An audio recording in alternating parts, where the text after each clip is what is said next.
Greetings and salutations, everyone, and welcome back to the ArchCast yet again. But I'm rejoined by Dev this week. Look at him. Hello, I'm back. You thought that I was leaving forever, eh? You fucks. As we've got, we've got topics today where Dev, even Dev, could not possibly be wrong. I'm sure. Actually, I don't know. Like, the first topic is the DHS. So, Dev, you gonna come out pro state on this one? Listen. When the state is right about something, you should be pro-state. That's just how it is, man. I see. Here. I see. So, Arch, real quick. Did you miss me last week? Well, it was nice having a break from your communism and having RGE on, you know. He's far more black-pilled on these things than you are. It's nice to have a reality check every now and then. It's nice to completely lose all hope Just about a anything. little bit. A little bit. I don't know how that's nice at all. I don't know. It's good to get brought back down to the ground occasionally. We've been winning a bit too much recently, honestly, with the whole Gamergate 2.0 thing.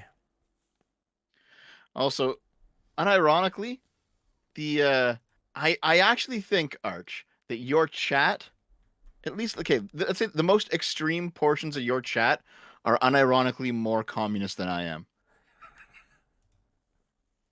I don't know if that's even possible. Oh, it's actually very easy. It's very easy. So here, all right. Here's how it goes. Let me explain it to you guys. Okay? Let me explain how this sort of thing actually works, okay? So, Arch, you know what? I know you have a full course meal planned for us today, but give me 2 minutes to actually talk about this, okay? That sound good? Let me find a Deviant Speaks picture. Deviant Speaks picture. There you go. Okay. So just listen real quick, Arch. What do you know about your good friend Klaus Schwab and the WEF? Tell me about it. Klaus Schwab is basically the dude from Demolition Man. Oh yeah, like the very effete kind of. Yes, I will micromanage the whole world to be a utopia. Wears a fucking yukata. He wears a yukata. That's right, he does. He does. He unironically actually does. Yes. What the fuck was his name? I don't remember it, to be honest. But yes, that bad man from Demolition Man. That's basically Klaus Schwab.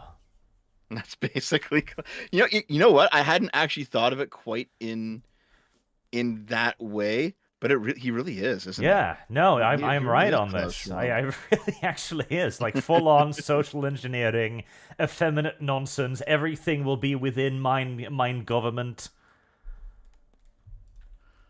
Right.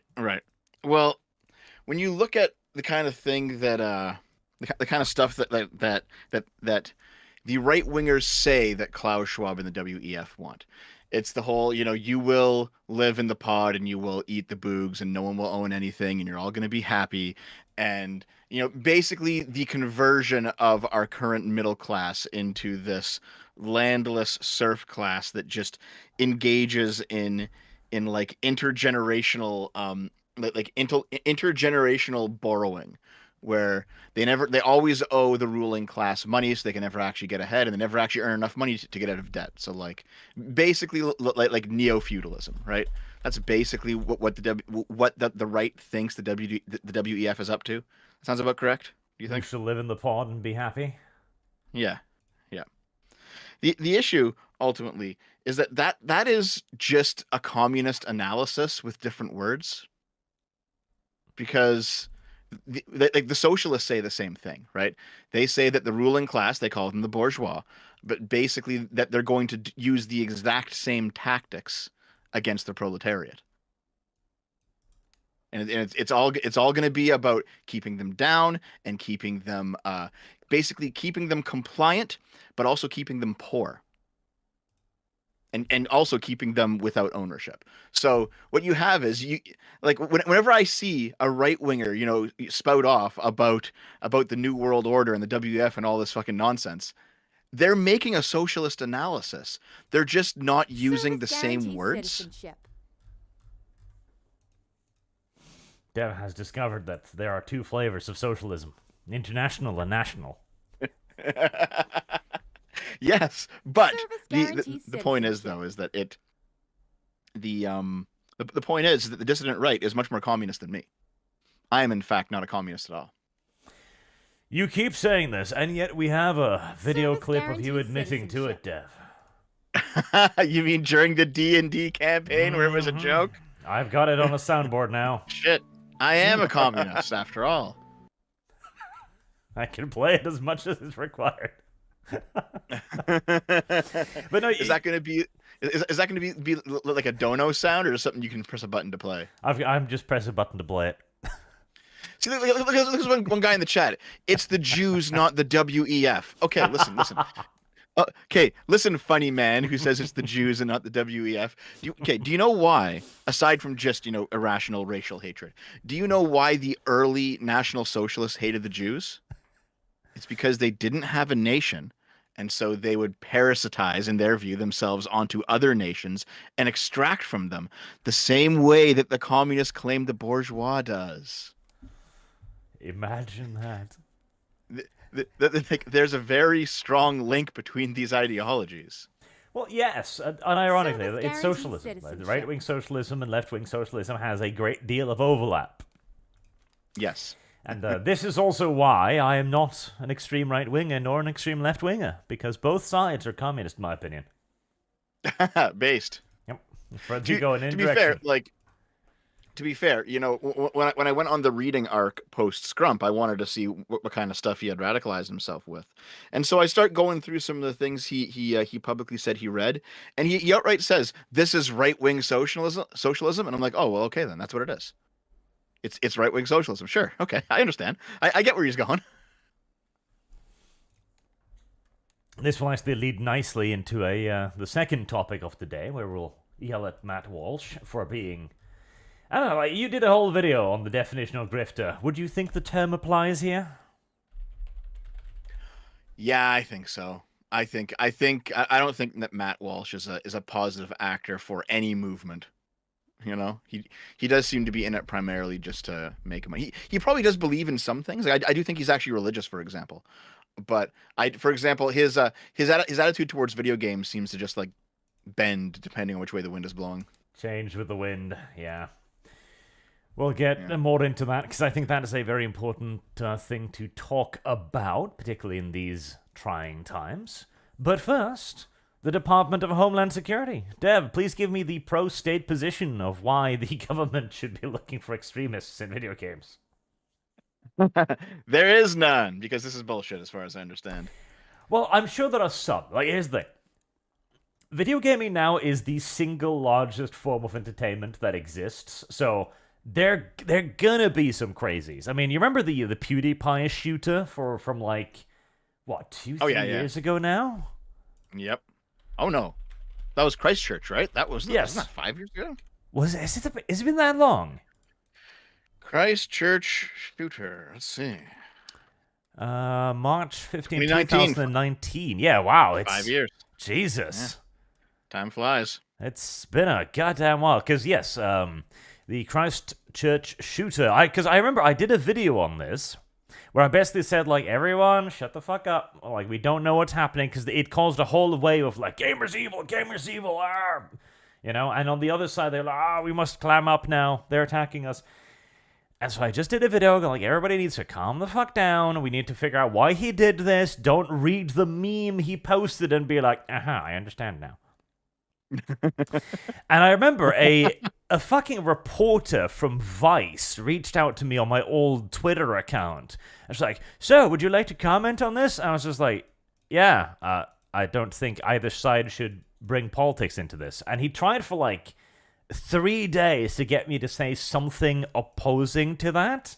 He was desperately fishing for just anything he could misconstrue. And I managed to not give him anything, because they didn't write anything about it. I did get him to admit, though, that they would literally, and this is the thing, I've been contacted with a few journalists over the years, and one of them I asked, because he was covering 40K in, I think that was Vice too, Because he was talking about how women in 40K didn't get enough attention for their painting, and then I reached out to the women he contacted and asked, like, "Hey, did you know he wrote this as if like you're marginalized in the community?" And they're like, "No, no, we never said that. What the fuck?" Fire is the answer. Yeah, of course. Yeah, that's how it happens. Well, here's the thing. It's not necessarily a political partisan thing, right? Because sometimes it's just like a length issue. So, for example, I did a video on that whole ridiculous Willy Wonka thing that happened like last week or 2 weeks ago, right? Mhm. And the actor that played Willy Wonka, he gave like a 5 minute or a 10 minute interview to TV. So some news organization, I forget which one it was, some news organization. He gave this 5 or 10 minute interview about what happened. And when they ran their piece, they only used one sentence of his from that 5 to 10 minute interview, and it was him scratching the back of his head, Here's the question. saying, "Well, I Fire feel is like the an answer. idiot," Yes. and that's all they used. And it's like, but here's the thing: their news story was like 2 minutes long. You know, so it's not like they could use the whole interview. So sometimes you just need to like use what you Service have. You know. guarantees citizenship. There was an even more blatant example though, because oh god, this was years and years ago. I don't know if you recall this. Heresy's the What was that dumbass Fire show is the with answer. that guy, the late night dude who pretends to be like a news anchor? Oh, are you talking Jon Stewart, Daily Show? Yes, Daily Show.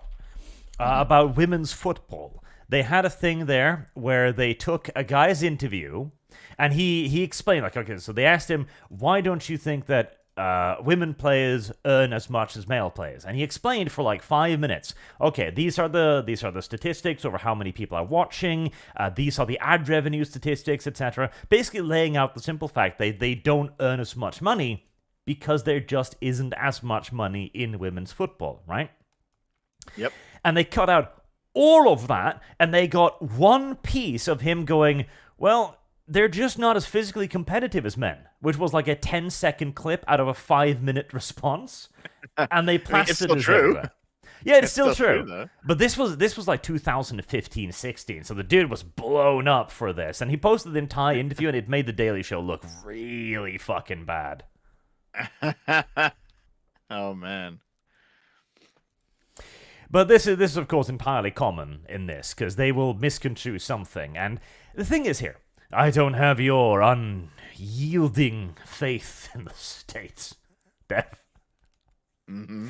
And so, You think I have unyielding faith in the state, Arch? absolutely.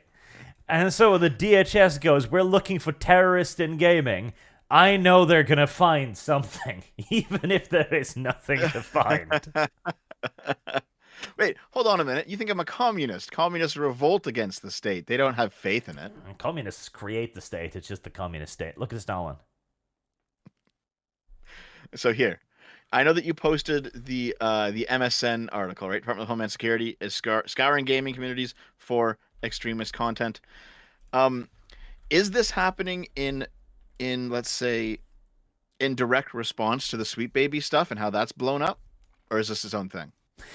This is in more or less direct response, because what started this was a larger like think tank piece on why these governmental entities needed to start looking into extremism and gaming. Now, they've always been doing this, by the way. This has been going on for a very long time. The DHS and the FBI have never actually stopped looking at gaming since like 10 years ago. But they are now being urged on to do so more proactively and to share each other's tools and methods. Basically, they're asking for there to be like a forensic database built up around extremism and gaming. Probably because they're not finding that much. So they're like, God damn, we got to pull our resources here. We got to find something. So I recall something that Sargon dug up during Gamergate where he found the he found some sort of link to something happening in the American government, but he didn't go down the rabbit hole. Do you remember that? I think I do. It's been a while. Yeah, what the fuck was it called?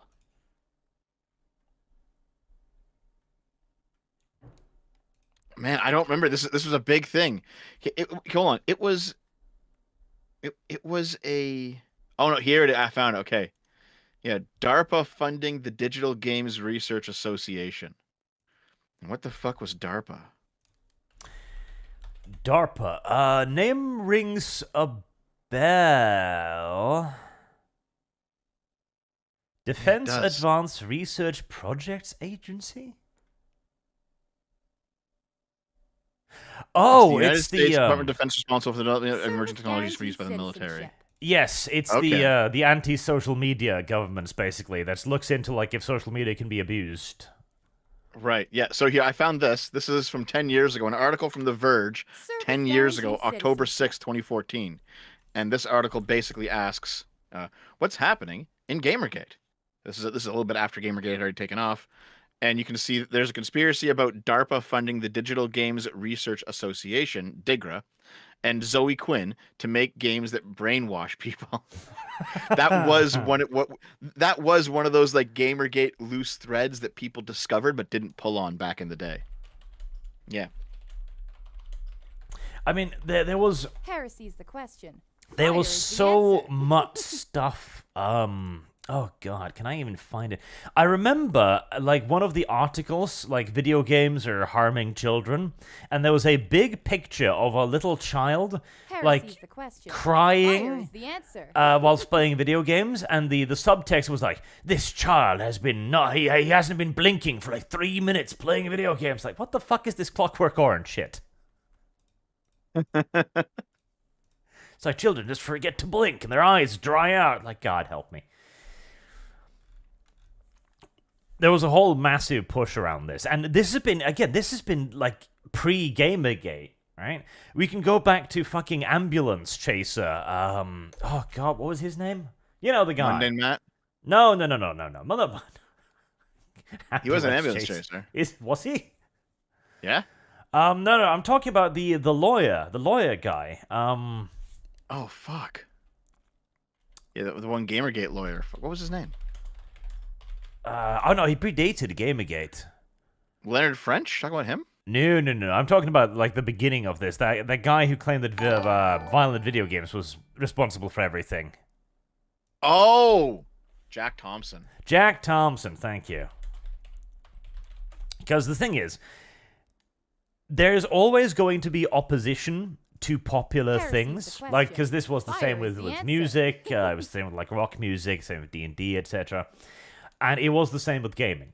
And in essence, it is just this is the rolling kind of opposition to video games from whatever is in the establishment at the time, in my opinion.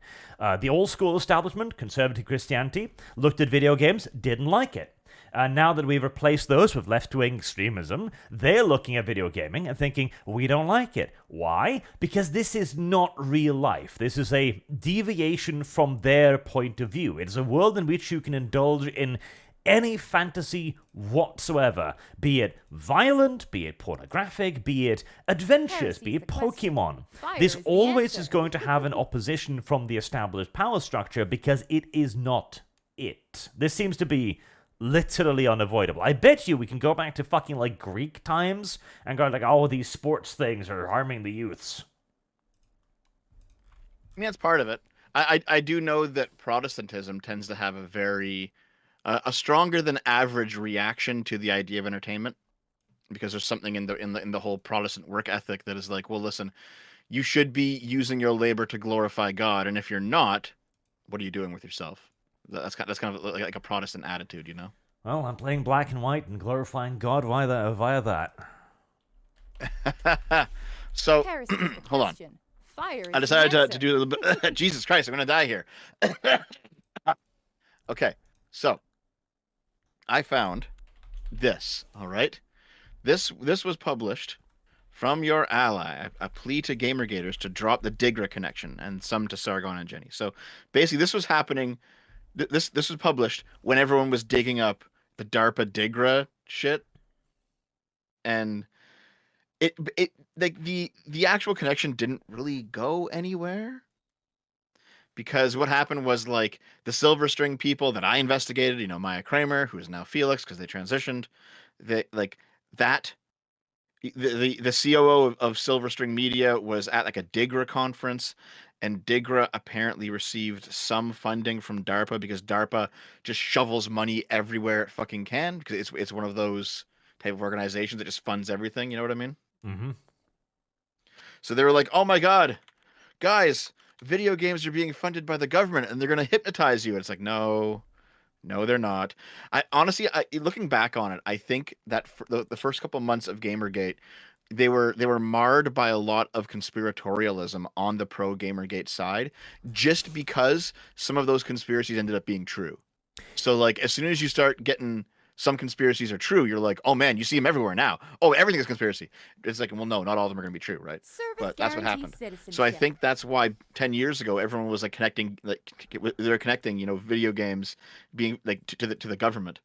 But that was 10 years ago, and now, Arch, you have this article. The Department of Homeland Security is scouring gaming, and also a related thing is happening here in Canada. I'll just post this as well in the stream room, where the government of Canada has announced funding to study potential for radicalization to violence across gaming platforms. So I don't know what the detail was 10 years ago, but it does seem to be the case that right now, governments are looking at video games and saying, "Oh, are people getting radicalized on here?" Oh yeah, like this has been going on for a long time. Let's see. I mean, this one isn't even that old. This is from 2021. Extremists using video game chats to spread hate. There's countless What's the articles hate? on how Is the it just- is far it right memes? uses gaming. Yeah.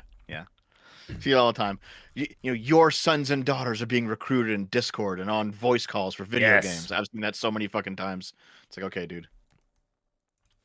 And the thing is, to go back to the whole conspiracy theory thing at the beginning of Gamergate, right? Because we are seeing this now as well with Gamergate 2.0. Like, initially, we saw Sweet Baby Inc., and then people went like, okay, these people are trying to affect gaming. And a lot of us, myself included, was just like, I don't really care. It's like, what? A consultant company is affecting video games? This is old news. We know this. There are entire organization advertising these services. You can literally Google like DEI consultant services, and you'll find like dozens and dozens of corporations. But then it caught the attention of the normies, and it grew into a big thing. And now it's like, okay, now it's a tool worth using.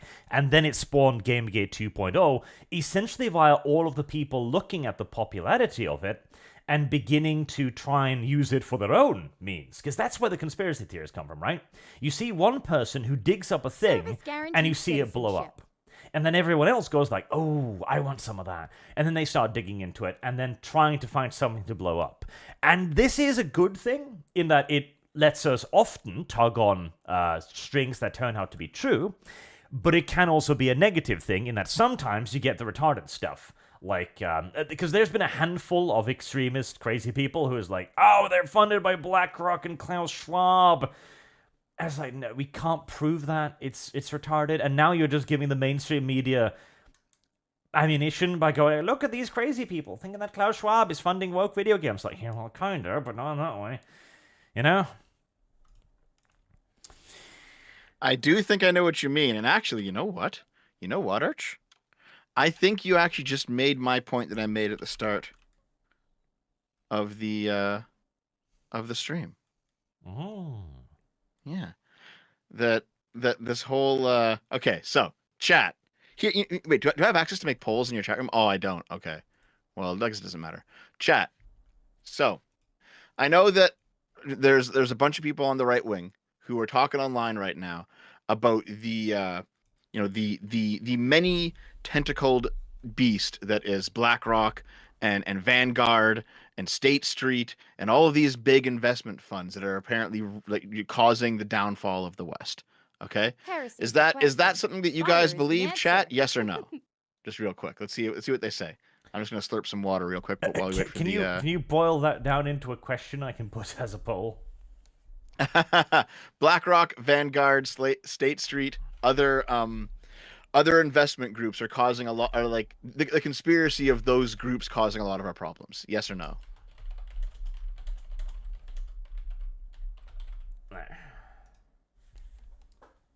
I'll put that in a simple Polish thing.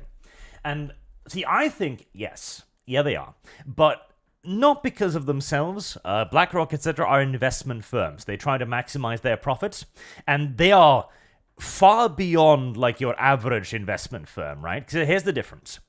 A basic investment firm might look at a thing that's happening and go, okay, there's going to be an increased use for beans, right? Because a famine is on the horizon. And so they're going to start buying beans. That's the regular investment firm. It might have millions and millions of dollars, but it can only really react to changing circumstances.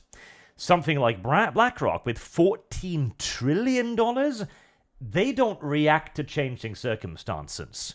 They go out of their way to create changing circumstances. Like, they are on the level where they will actually try to create societal situations that will benefit their long-term investments. And stuff like ESG was absolutely one of those things, where they figured that this was a thing that would get us more money via investment, because the long-term argument of ESG is eventually we're going to run into situations with global warming, with changing environments, and the fact that people did actually say that they wanted corporations to be moral entities, right? So we are going to get ahead of the curve, and we're going to start establishing the ESG brand. We are going to be the premier leaders in this. We are going to get all of the investment money for it, and we are going to dominate this market by essentially going, we think this is going to be a market, and we are now going to try our darnest to literally create this market. So are they causing the problems in many cases? I think yes, in large parts. But are they doing so out of just pure malice? Less malice, more far too fucking much money in far too few hands greed. That's my interpretation. Long-winded. So yeah, people in the chat. People in the chat are mostly agreeing. They're all saying, yeah, like the poll's at 92% yes, right? Like, yes, of course they are. Dev, you're ridiculous. One person says that I'm saying BlackRock did nothing wrong. Dev 2024. I'm not saying that, guys, by the way. I'm not saying that BlackRock hasn't done anything wrong, all right? I understand the problem. Here's the issue, though, guys. All right? Fire is all the of you answer. guys who are pinning this on BlackRock and Vanguard and etc., how is your analysis different from the socialist one? How is it different from the leftist one? Oh, you're both seriously, you're both shaking your fist at big corporations. You're both saying that capital is the problem. What's the difference, guys? Well, I would say that the difference is the political motivation of the capital in this case. How do you mean? Because this is essentially a corporation, so like this is the church, right, in the 1500s. It's an organization with such vast monetary power that it can literally influence society at large, and it has chosen to attempt to influence society at large in a political direction. And that is objectionable to me. If they were doing this for purely capitalist gains and nothing else, I'd probably be like, meh. But since they're doing it in a way that it is in part for capitalist gains, but is explicitly political in their attempt to do so, now I object on a political basis. Well, sure, but I mean, a lot of what the socialists talk about it doesn't leave out the idea that capitalists also have a political motive, right? This is what I'm pointing out here. Listen, chat. I'm not even saying if you're right or wrong, or if Arch is right or wrong. Okay, I'm not saying that. I'm simply saying you think the same way the socialists do. You hate the left, but you guys are using a leftist analysis. You just don't know it. All right? I think we're using more of a political analysis rather than a left-wing one. Well, what's the difference, really? Well, the difference is you're ascribing a position to it, whereas I'm simply saying we're just using a set of tools to identify the problem. And if the problem happens to be corporations, then we can still criticize them without it being a left-wing position. Oh, sure. There's definitely like a right-wing way to criticize corporations. It's called right-wing socialism. I don't agree with the idea of calling it socialism, though. I No, think we're I'm trolling. I'm trolling. But no, the point is though, and this is why I think the chat is just fucking going wild right now and seething. It's because Heresy's like the question. okay, Fire is the you know what? I answer. sat down and I watched like a Sargon segment, and then I watched a Vosh segment, and they said the exact same fucking thing with different words, and then they blamed each other for the problem they were fingering. And I'm like, this is kind of Heresy's incredible the to see question. sometimes. You know what I Fire mean? is the Where answer. like, you know, the conservative talks about family and communities and how big business comes in and destroys them, and you know how like traditional family bonds are eroded by people who care nothing about the local culture and only chase money. And then you get like a communist who will say, well, you know, our local community is being destroyed by the fat cat capitalist with his capitalist interest, where he destroys, you know, the poor working class. Like the same people are way more alike than they are different in the end. sure, but just because two sides can identify the same problem doesn't mean that they're the same thing. Depending upon their solutions, their point of view of it, and there's also a great deal of nuance within that interpretation as well, as the left-wing view would be that they would always do this. It would be inevitable, I presume, that the capitalists would destroy society and communities, whereas I don't think that's inevitable. And neither do I, to be honest. Neither do I. Hold on. Artemis says in a super chat, Dev, you breathe air. You know who else breathes air? The socialists. You do the exact same things the socialists do.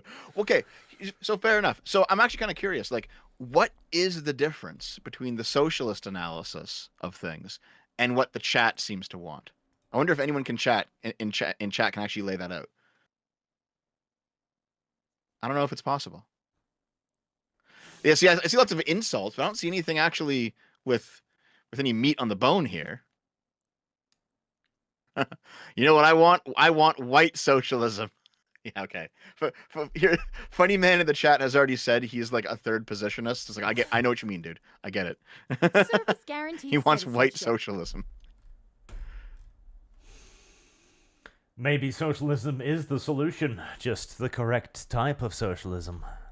The correct type of socialism. Heresy's the question. Hell, I mean, I don't Fire even is the necessarily answer. agree with that position entirely, because there are elements of every political position that can be useful. Like, being a Norwegian, for example, we nationalized our oil resources, right? Obviously a socialist Heresy's the position, question. right? Fire is the answer. But it has also unquestionably benefited Norway and its populace tremendously. So it's like, Yep. okay, at the end of the day, that was probably good. Yeah. But we are probably getting a little bit too Heresy's the question. two-sided political Fire is the compass here, answer. where it's either left or right. Nuance, Dev. Nuance. Oh. Well, the honest truth is that it God.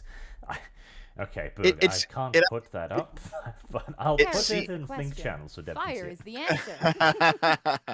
answer. What's actually happening here is it seems to be like center versus extreme right now, where the extreme left and the extreme right have more in common than with, let's say, you know, the current liberal world order.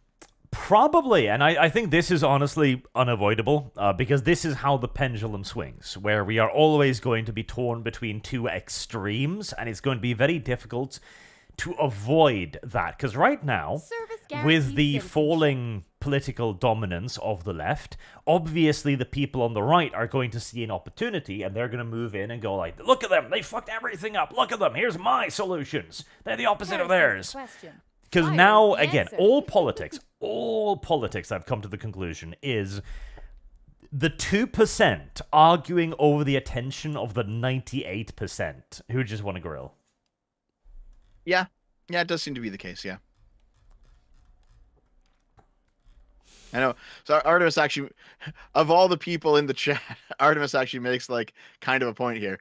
Normal people want the market to cater to the demands of society, while socialists want to destroy the market and dictate the demands of society themselves. That's probably true, but that's not a position that's unique to the left wing. All right. I have seen many right wingers suddenly go very anti-market as soon as it serves them, which is what we'll get into with Matt Walsh in a little bit. But like there are so many right wingers. Oh God, the right wing objection to pornography. There's clearly market demand for porn. You can't deny that, right? And how many right wingers are like, fuck the free market, fuck capitalism, fuck individual liberty. We got to ban porn. I see it all the time. All right. So this is not a position that is unique to left wingers, Artemis. And in fact, we will kind of, as you mention that on Matt Walsh too. And yeah, BlackRock is causing all of our problems, says chat. 92%. I mean, that's Service guaranteed fairly citizenship. conclusive. There's actually here's the thing. There's actually like a decent argument that BlackRock is in fact a socialist entity, but I'm not sure anyone no one in the chat has brought it up Heresy's the yet. I've been question. waiting to see if someone Fire would, is the answer. but I haven't seen it yet. I've seen a lot of bad arguments for it, but not the good one. R.I.P. Well, on the topic of wrapping up the government intervention thingy, We barely got into it. Hold on. Here, pull up that the one that I linked, the Canadian one. Do you have it? yep. I'm sure I linked it. Yeah. So basically, see, this seems to Service be guaranteed actually in citizenship. response to the Sweet Baby thing, and the reason why is because Sweet Baby is a Canadian company, right? A lot of these people live in Canada. Silverstring Media was a Canadian company. Canadians seem to be Heresy's the disproportionately question. involved in Fire this is fucking the nonsense answer. right now. And also, the current ruling class in Canada is way more terminally online than the current ruling class of America, with the possible exception of Trump, because Trump seems to live on the fucking internet as well. But like, there are so many. Oh my god, Canada's become a nightmare. I don't know if you've noticed in the past few years, Arch. I saw there was an instance where like a woman was raped, and when the case was appealed to a higher court, the judge in the higher court admonished the judge in the lower court for using the word woman instead of saying person with vagina in the court filing.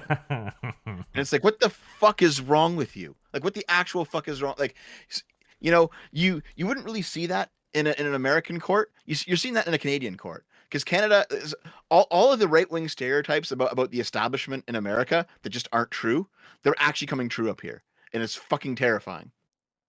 But what's happening here is we have like, this is probably in direct reaction to the Sweet Baby thing. So they're gonna put down a whole, what was it, $317,000, which is not that much to be honest, but it's still a fair amount of money. And they're gonna Service start guaranteed citizenship. look, they're gonna partner up with the Extremism and Gaming Research Network. So they're just gonna start looking into video games. It's like, oh, we gotta find the right wing extremism in video games. Service guaranteed citizenship. It's annoying, isn't it, to see this stuff happening?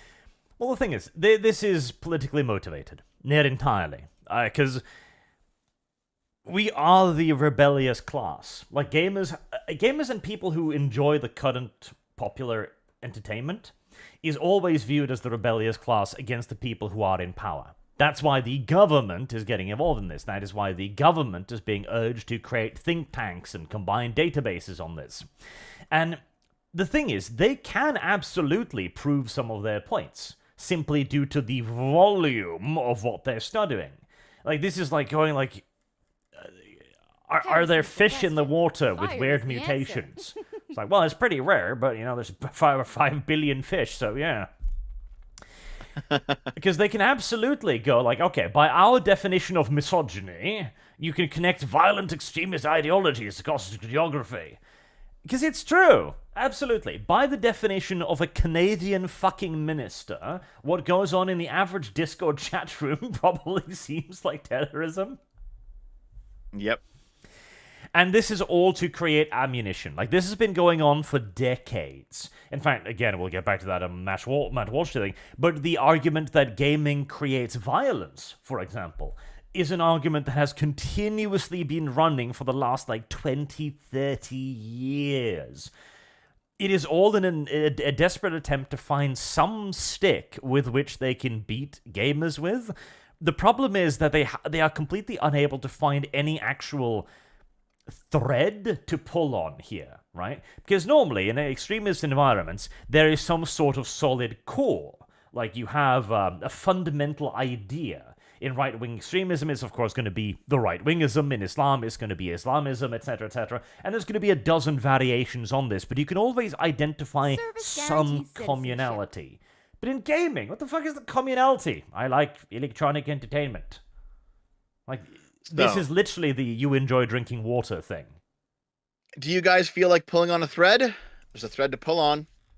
Arch, in that Canada.ca news release. Mm-hmm. It says that the Royal United Service Institute for Defense and Security Studies is partnering with the Extremism and Gaming Research Network. So, let's pull on the thread here.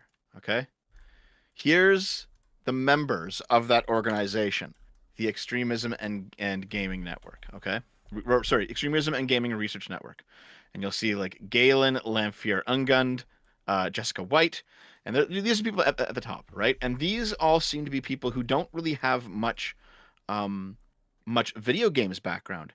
Rather, they have anti-terrorist background. Okay, if you look at this list. Yep, I'm seeing it.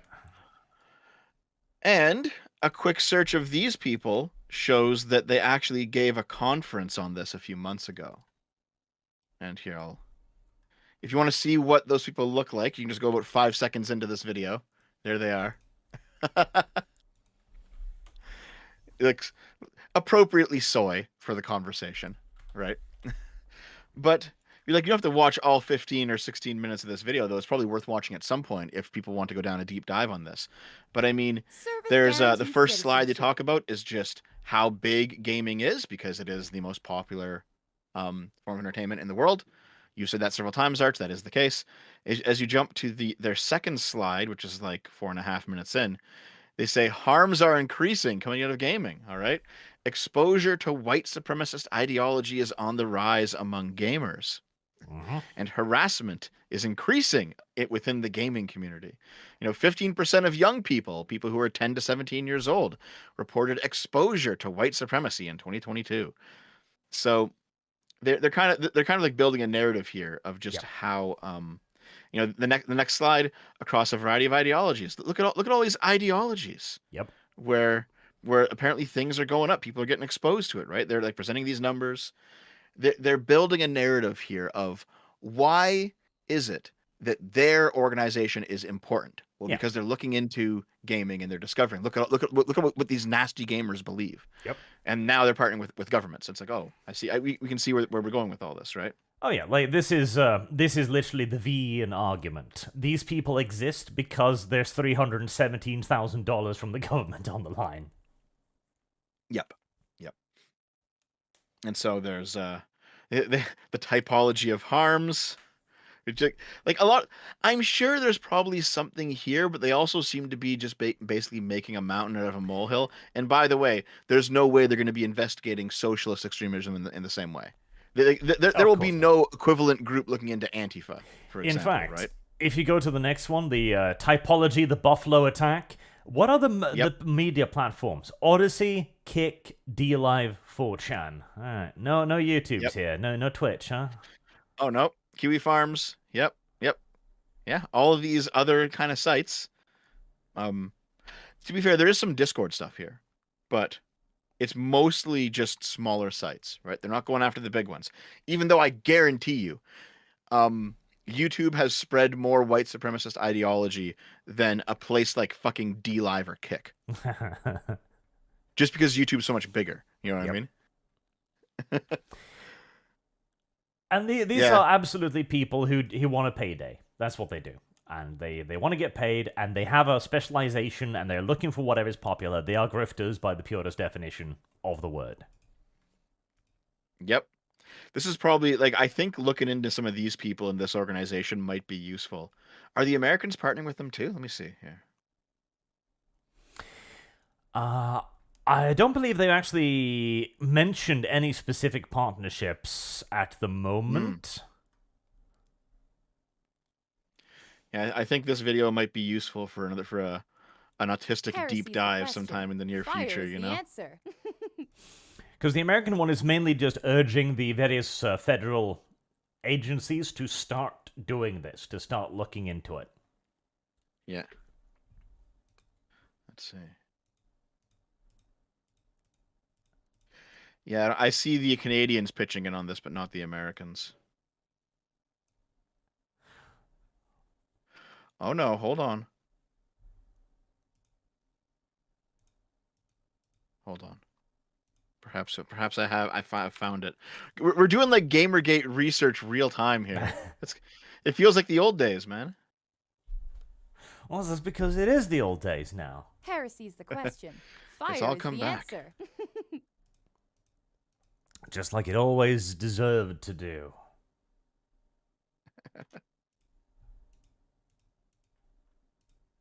I gotta get the actual name of this. Gaming Research Network. Okay.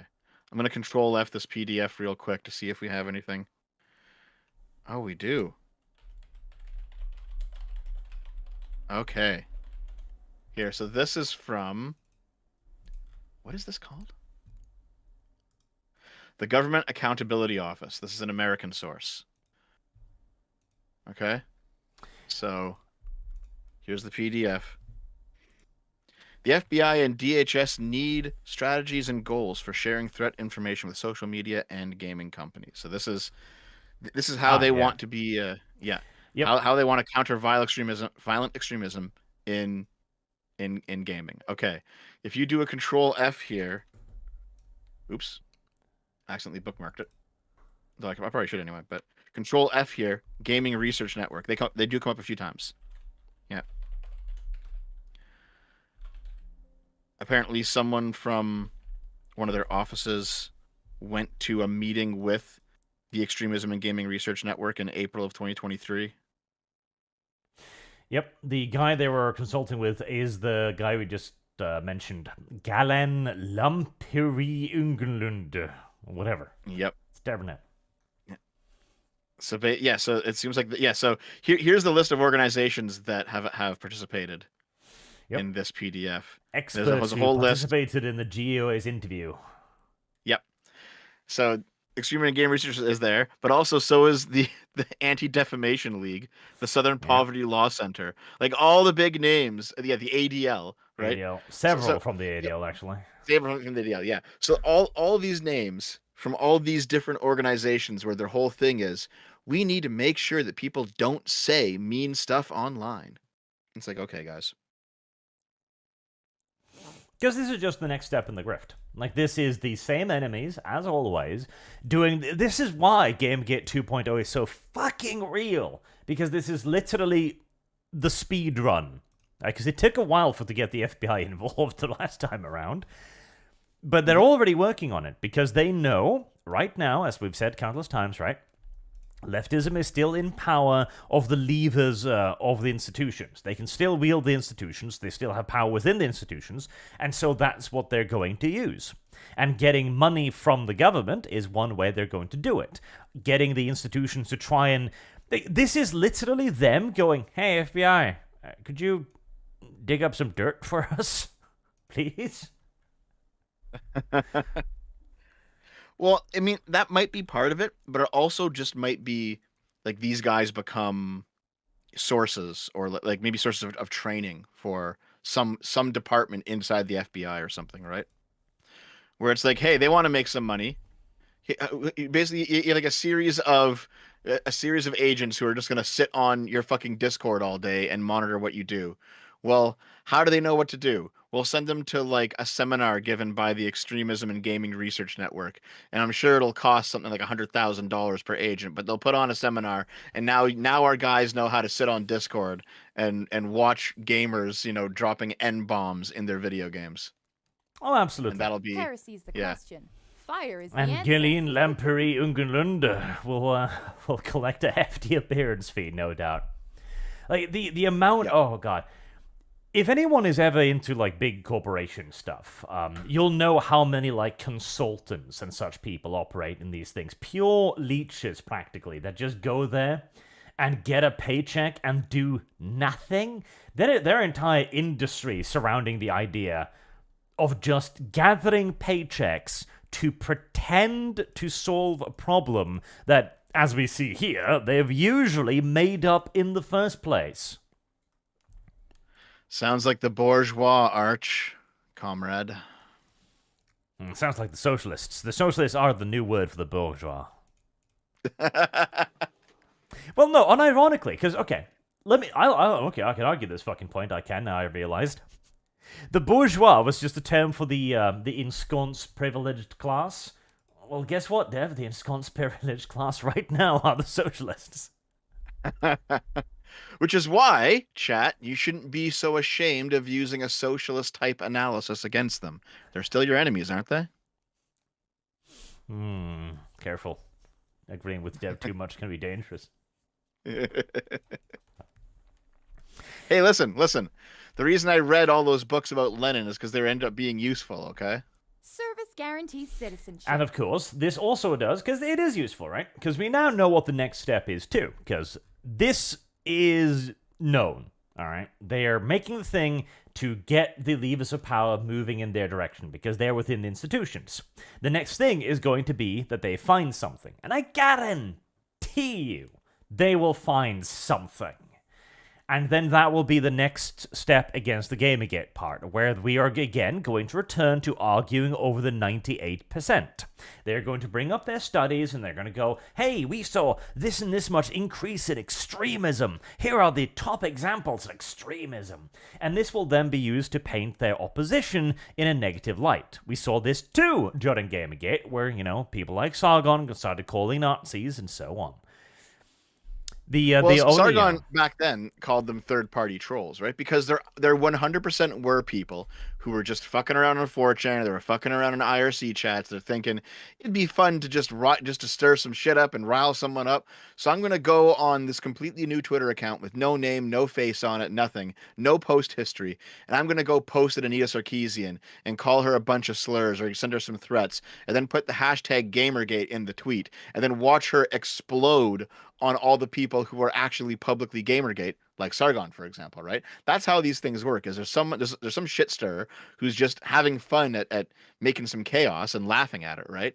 And so he ends up pitting these two sides against each other. Yep, and this is why I'm saying that they're going to find something. The only real difference is, back during Gamergate 1, these people had all of the, not just institutional power, but the cultural power. Their accusations will not have the same weight anymore, because you call somebody a Nazi or a white supremacist today, the first question out of Normie's mouth is going to be, yeah, but what do you mean by that? Yep. That is kind of the big problem, is the coordination of the second, the 2024 era round of articles where they said gamers are dead didn't work this time. It worked 10 years ago. It did. It pretty much destroyed Gamergate because everyone just got enraged and forgot the actual goal. This time no one cares because no one trusts them anymore, right? So when they all came out and they're like, "Oh my god, gamers are doing this to poor Sweet Baby Inc." Everyone's like, "Yeah, so what?"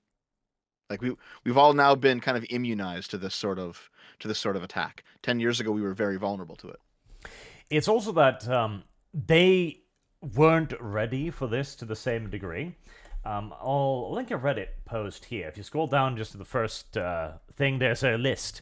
So these are all the Gamers Are Dead articles that were released. Like, there are so many. They were in lockstep prepared. Like, this was an offensive launched with a directed purpose, and it worked. Whereas now, not only are there fewer of these publications out there that are still relevant, fewer of them are trusted, they have less reach, and they have less power. And so when the anti-Gamergate 2.0 articles released, there weren't that many of them.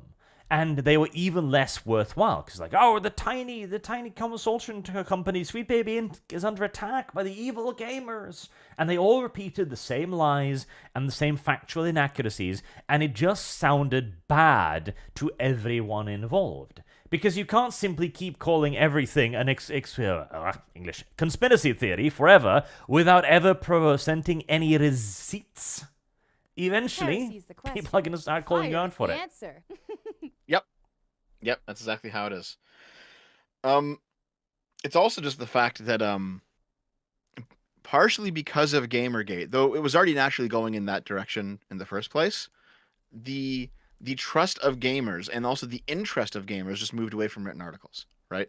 Now, if you want to know if you should buy a game or not, and you don't have much money, so you got to spend wisely, you go read some online reviews, you watch a YouTuber or a streamer who's playing through it. You're not going to read an article the way that you would, say, 20 years ago. No. Like, the gaming media used to be our only real access to information about video games. They had a complete monopoly on it. They had our complete trust, and they abused it. And now they don't. Yep. In fact, I remember people saying back during Gamergate that a lot of this was kind of a desperate last-ditched attempt by the game press to wrestle wrestle control back from YouTubers, because in 2014 YouTubers were still like there were big YouTubers in 2014, but it's not the way it is now, and they were on the rise, and I think a lot of the games press kind of saw the writing on the wall, and they're like, we got to get them back on our side somehow, and I guess their gambit was to attack them, which didn't work out. When the solution was oh so simple, just become professional paid shills. Well, it was to apologize, right? Like, man, okay. For those of you in the chat who weren't around during Gamergate, I want you to understand this, okay?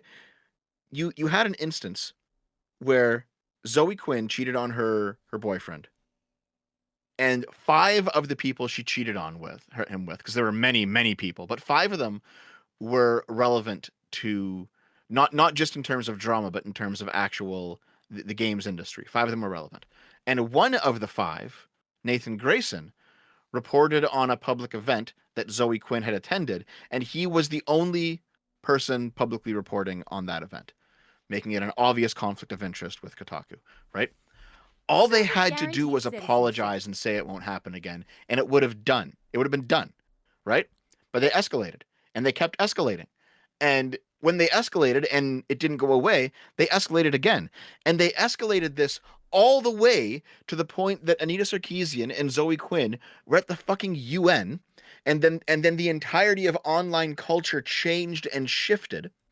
And you had a whole bunch of people like I don't know if you guys remember this. In 2015, Sargon was a Bernie bro, and now he's like a conservative activist, right? You lost an entire generation of people to the right, and it's like all you had to do was apologize, and none of this would have happened. And rather than apologize, you escalated and escalated and escalated and escalated, and that's what's happening right now, because now they've escalated it to the point that the fucking Department of Homeland Security is talking about this shit. All you had to do was apologize and stop, and Gamergate would have been over.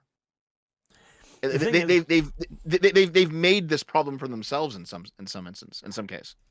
I actually agree with your first analysis that they did this because they were becoming irrelevant, because they definitely saw the writing on the wall. Because I remember the answer was absolutely to become paid shills too. Because I remember after TB passed away, his editor had like a long talk about his career and time with TB, and one of the most interesting things was that Total Biscuit was the game reviewer for a very long time, right? Everyone was sending his game codes, everyone wanted him to review games. It was even there was a big drama when he didn't review an indie game that actually became like pseudo popular, and everyone was like, "Why didn't you review this, TB? Like, this guy could have been so much more popular if only you'd reviewed his game," and so on. And near the end of his career, he stopped receiving a lot of review codes, and he asked his editor who was handling his email code, like, "Why don't I have a review code for this and this game?" And he simply said, "Because they're not sending them to us." And this was after Gamergate. This was like, what, 16 something? Because they had realized that it was simply easier to send the review codes to the people who they could count on. Like, the gaming companies used to send out review codes to literally anyone because there weren't that many reviewers around. But as there were more of them, it became profitable to send it out specifically to people whose opinions they could rely on. That is how gaming journalism still exists today, because now they receive advanced copies. They've even told us straight to our face that the reason why they cover stuff in the way they do is because if they don't receive these advanced copies, they don't get views. Nobody's going to go to Kotaku or PC Gamer for anything but the content that you can't get anywhere else. Yeah, that's all true. Also, I think things have changed to the point where, like, you see AAA games go on sale for like half off 3 months or 6 months after they come out now, which is not the case, 5 or 10 years ago at all. And I've noticed that even I can get a review code if I just ask for one, right? I know what you described, Arch, is true, but push forward now to 2024, and they're just giving out review codes like fucking candy. And they're marking their games down like crazy too. It seems to be the case that, like, on some level they just don't give a shit anymore. Well, in an interesting way, This I got a copy for free of Assassin's Creed Odyssey just for no reason. I just I looked at my fucking inbox and Ubisoft was like, "We'll give you this game," and I was like, thanks." It's like, okay, why? Yeah, But I guess that I have it now. Like, happens. yeah. I was given a copy of Power Wash Simulator for the 40k DLC as if by Square Enix. Like, hey, would you want this? I'm like, I don't know if I do, but thanks. And this is because they've actually devalued the review now. Like, back in the day, I watched Total Biscuit fucking religiously. Like, everything he did, I watched. Because I was looking for new games to play, and he was like the trusted source, and one of the sources that I knew I could go to, and he'd probably have something cool for me, right? Fire Now, is the answer. I haven't watched a review in a decade, because who the fuck am I going to watch? Like, PC Gamer? Kotaku? No, I'm going to do my own research. Like, it has killed reviewers.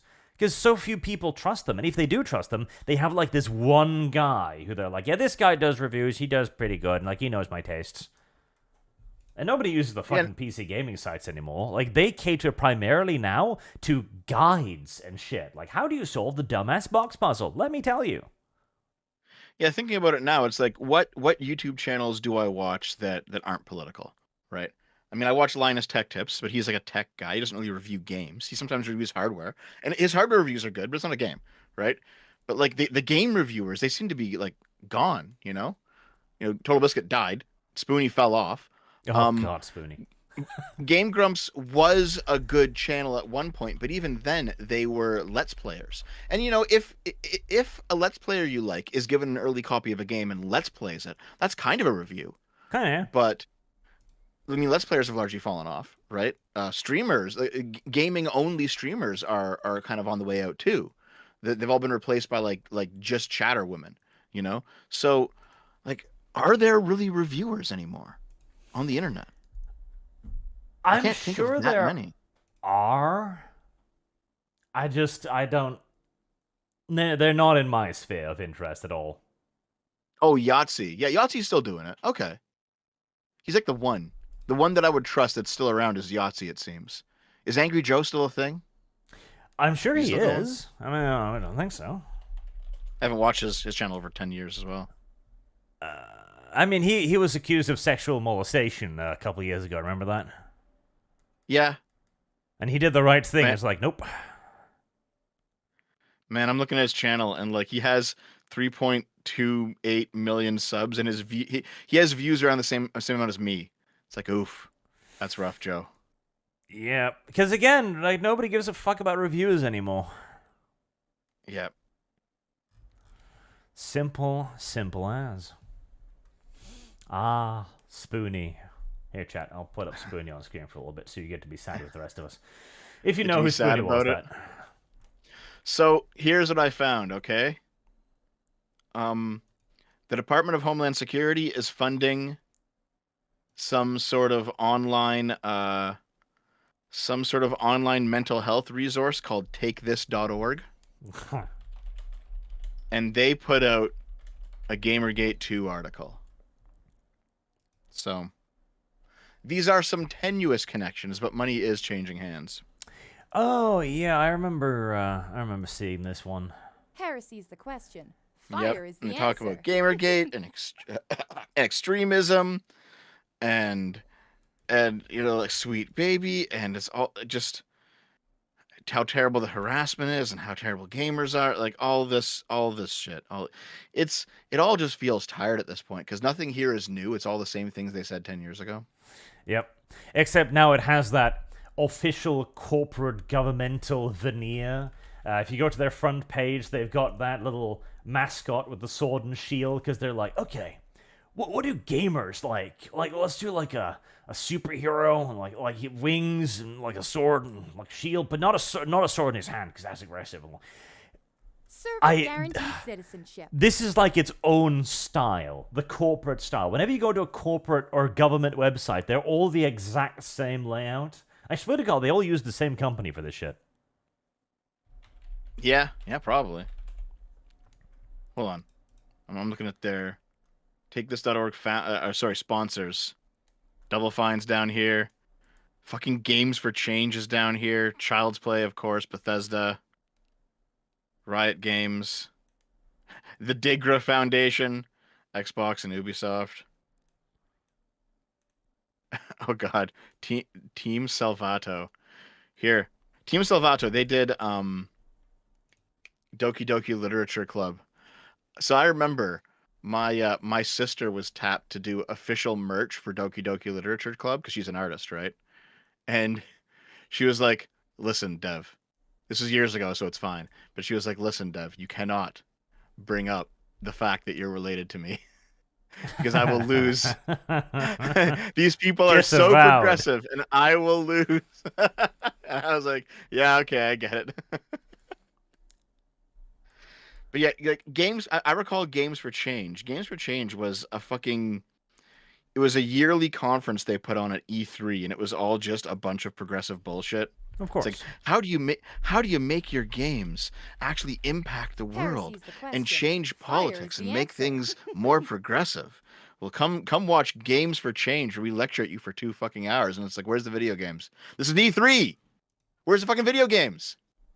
It was one of the final nails in the E3 coffin. They dragged the corpse along for another couple of years, but now E3 is over. Yeah. I guess the last thing I'll say about this topic is that I know that there's this sort of sinister conspiratorial lens you can take to look at the story and be like, "Oh my God, the feds are involved. Games are actually just being completely directed by Joe Biden himself to brainwash people into being communists." And it's like, no, that's not what's happening. That's not what's going on. What's going on is they're competing for government money. There's government grants there, and basically they can push progressive politics. They can shit up games, and they can make a lot of money doing it. But I don't think it's a scheme from the government. I just think that it's one of those things where like people at the top don't know what people at the bottom are doing, and there's just a big financial incentive here. Women and power, and a little bit of political incentive. And the fact that, again, these are the levers of government that they have access to, which is why there's a celebrating the women of DHS thing on the front page of the DHS. Yep. Joe Biden uses video games to bomb Israel. Okay. I wish. All right. Let me do some super chats. I'm sure there's some of the topic here. Then we'll move on to. Okay, one guy in the chat is saying, "No one is saying that, Dev, you're strawmanning us." And then another guy in the chat is saying, "Dev, you're coping if you don't think it's happening." It's like, okay, guys, come on. You can't. Okay. Go ahead, Arch. Mate Svejic? Hello, Art. I want to ask, is the upcoming game Trench Crusade on your radar? It's pretty grimdark and has Mordheim rule writer working on it. Trench Crusade. Isn't that the, it is the tabletop game, isn't it? Yes, it is the tabletop rule set. I've looked at it. It looks cool. It has nice art. It's got a cute universe. But unless it's going to be making a video game adaptation, that's probably the extent of my interest, as I'm not going to get into another tabletop war game. Especially not as I'm working one of my own. Mercenex 21, hello fellow gamers and others on the watch list. We will all be on watch list soon, if we're not there already. I mean, Dev is probably on a watch list.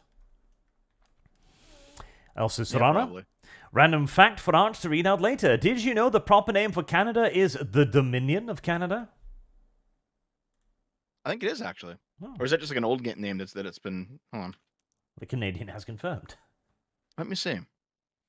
That's way too The cool a Dominion name of Canada... Yeah, the Dominion of Canada is the country's formal title, though it's rarely used. Yeah, it sounds too cool. Like, can you imagine that being introduced at, like, sporting events? The Dominion of Canada! You'd expect some real badasses to come out, and then just Canadians. Right, a dominion is a self-governing country within an empire. I mean, that makes sense, too. But it sounds way too badass for Canada. Yeah, where basically the idea is that, like, the country's basically independent and it kind of runs its own affairs. It doesn't even pay taxes to the central imperial government. But in times of war, they can be called upon. That's the situation. Okay, that sounds like what Canada is, I think. Zontas has a Russian offensive stopped. Free Russian forces have reached inside Belograd. 20% of daily oil production destroyed. Ballot riots a bad week for Zigs. I guess there's reference to these Z's they painted on their doors. I did hear that Putin is going to win the election, though, with like 96% of the vote, so there's that. Free and open elections in Russia, Dev. Isn't it amazing? What was that first part? That a Russian offensive got bogged down? Oh, yeah, it happens all the time at this point. Yeah, I was like, that's not news, is it? That sounds pretty fucking normal. Yep, my read on the entire Ukraine war is going to drag on for at least 2 more years, and it's just going to keep going for a while. It's one of those forever wars now. PSU says, Arch, why do you keep calling it a whole chicken when we all know it's an entire ostrich that he is consuming with a single blade of grass for a lawn? Have you ever had ostrich arch? Don't think so. I haven't either. I wouldn't mind. I do love how the Devian tales are always escalating now, though. It went from, Dev occasionally agrees to the government to now he needs a government-approved, state-issued court document to wipe his ass. And this one, too, like, Dev has like, I had a salad, and Dev's like, are we sure you had a salad? And now it's like, he's eating entire roast birds with a leaf of lettuce. Yep. That's just how it is. That's how these things escalate. Also, like how I'm a communist, but I'm actually just a liberal. Dev is escalation in human form. You need to make another Devian picture that is just Dev's face on an upwards arrow. Line go up.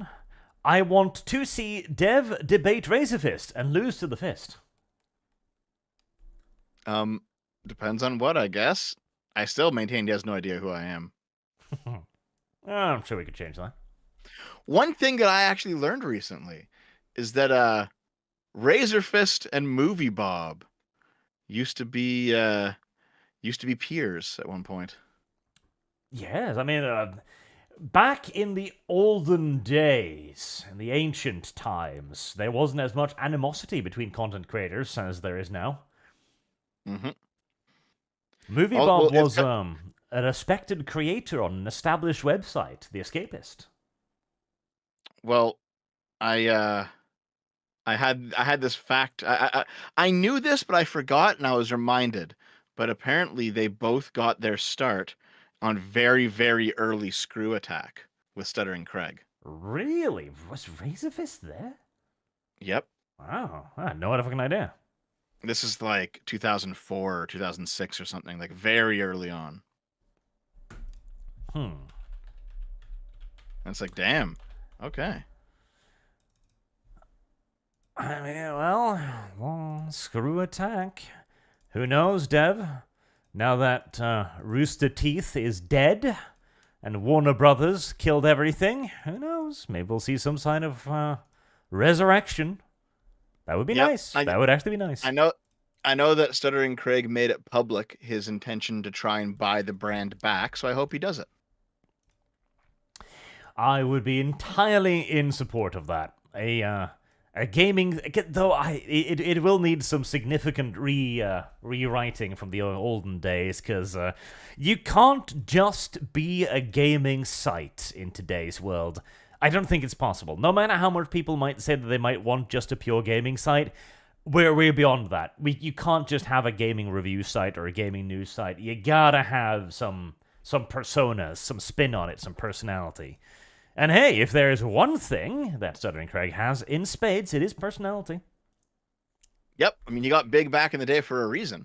Yep. He was able to do this sort of thing. I'm not sure. I think if you could offer a site that had the appeal of old forms and stuff like that, but was still ultimately funded by like embedded YouTube videos, the that guy with the glasses model of 15 years ago, I think there's an appetite for that. As long as it's done well, it's not crashing constantly or bogged down. I think you could do it. I think you could do it. I honestly don't think so. I'm quite black-pilled on this. I don't think that style of thing is relevant anymore, just because there isn't the same hunger and general interest and enthusiasm for gaming at large. Now it's far more particular and like individual-driven, cult of personality thing. There needs to be something different. I think the age of just the gaming website is over, but who knows? Well, to be fair, if that's the case, it's because the games industry itself is Killed it. in a mega slump right now. Yeah, Yep. because like here, think back to like what I call the silver era of gaming, which is like 2007 to like 2013, right? That era, because the golden age is obviously like Super Nintendo stuff, but No, the it's silver 2000s. era You tard. is no. The silver era, 2007 to 2013. Yeah, golden All right? age was 2000. That's when it started. No. 90s Nope, was the golden 2000s. age. 90s. That's 90s. if anything, that's the silver age. The golden age was the year 2000.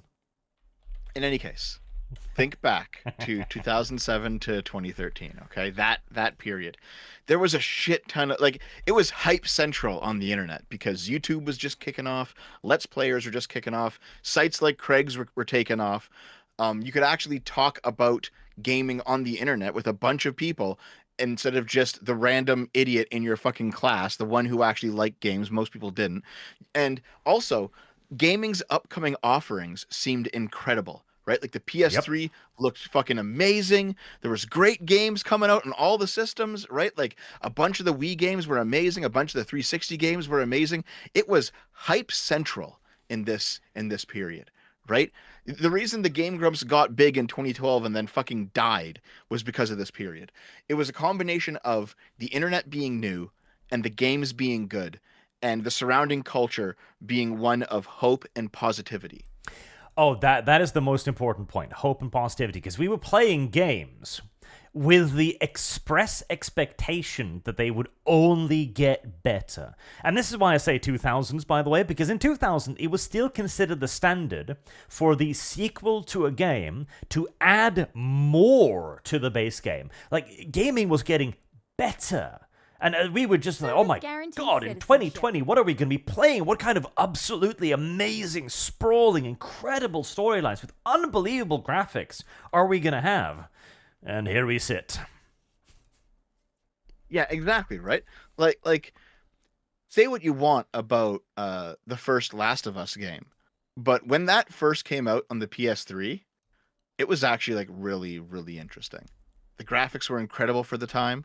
The whole walk and talk kind of story simulator was very new, and it was actually like a decent little story.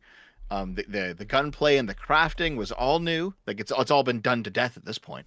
But basically, like they made a game in 2012 that is more like a 2018 or a 2019 game. Yep. Which is why I think people loved The Last of Us so much. They've since they immediately drove that fucking franchise into the ground, but for like a little period of time there, it was very highly regarded. But basically, like, yeah, the games have become all samey and all shitty.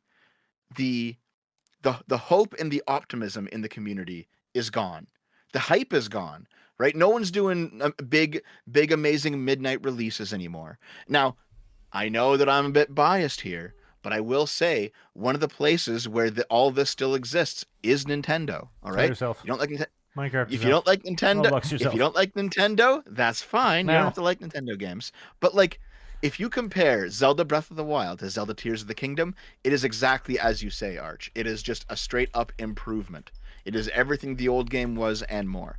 And that's why there's still hype for Nintendo games. People still get hyped up when the next Nintendo console is announced or when the next big Nintendo release comes up. And it only exists on Nintendo and a few other small areas of the internet because mainstream gaming has overwhelmingly killed this. So yeah, I do think you're right that like a Screw Attack type site, either it needs to have that culture come back before it can truly thrive, or it has to somehow create that culture itself, which might be possible. That's a good point. Create the culture itself. Because I think that might be what it needs to be. That it needs to be something suitably old school, but also suitably new to become something different entirely. Mm-hmm. So we need something. We need something that can bring back the old hype days of 10 to 15 years ago. And Nintendo's doing it, but you know what? Not everyone likes Nintendo games, which is just, it's fair, right? Like you and Sargon Arch and Kibbs, you guys all like a specific type of game, and Nintendo doesn't make those. You know, I like open world RPGs, I like action adventures, I like platformers, and Nintendo makes those, and they're great. But not everyone likes those games, so that has to come back for other types of gamers too. Yep, it'll be interesting to see. I'm going to do a poll to see if it's the 1990s or the 2000s that are the best golden age. I expect you to be ratioed yet again, Dev. That's fine. You guys are all wrong. Poor Dev. He's delusional. Here, I've sidetracked you long enough because I don't have that much more time, and you have super chats to get through, so I'll let you do it. In that case, let's do Matt Walsh. Oh, are you sure? Yes. Well, yeah, here's the thing, right? Like, okay, first of all, there's the time change thing fucked me a bit. Heresy's And the secondly, I have Fire a is the scheduled answer. stream with a donator in half an hour. And I was like, oh shit, the time change ate an hour that I was gonna use.